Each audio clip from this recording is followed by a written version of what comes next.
I'm breaking down a fast-moving oil showdown off Venezuela. China just accused the United States of violating international law after the U.S. intercepted a China-bound oil tanker near Venezuela. Beijing says seizing another country's ships is a serious breach, and it's signaling clear support for Caracas as tensions with Washington rise. Here's the timeline. The U.S. Coast Guard interdicted an oil tanker in international waters of the Caribbean. The vessel, Chinese-owned, Panamanian-flagged, was named Centuries, carrying about 1.8 million barrels of Venezuelan Marais, crude reportedly headed to China. Homeland Security's chief even posted video of the seizure.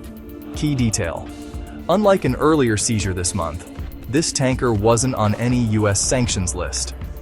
That's a big reason why the backlash is loud. Venezuela's government called it international piracy, denouncing what it describes as the hijacking of a private vessel transporting oil. Meanwhile, U.S. officials argue they're enforcing sanctions and targeting what they call a dark fleet, evading restrictions.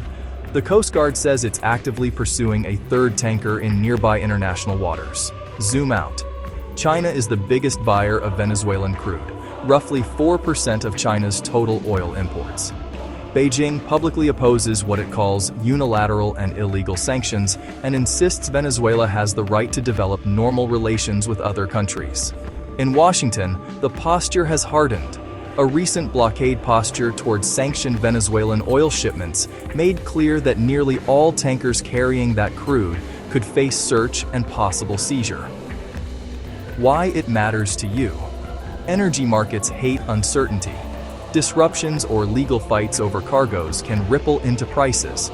Maritime law and freedom of navigation are in the spotlight. Who can stop what and where in international waters? China-US friction just got another pressure point, right in the global oil supply chain.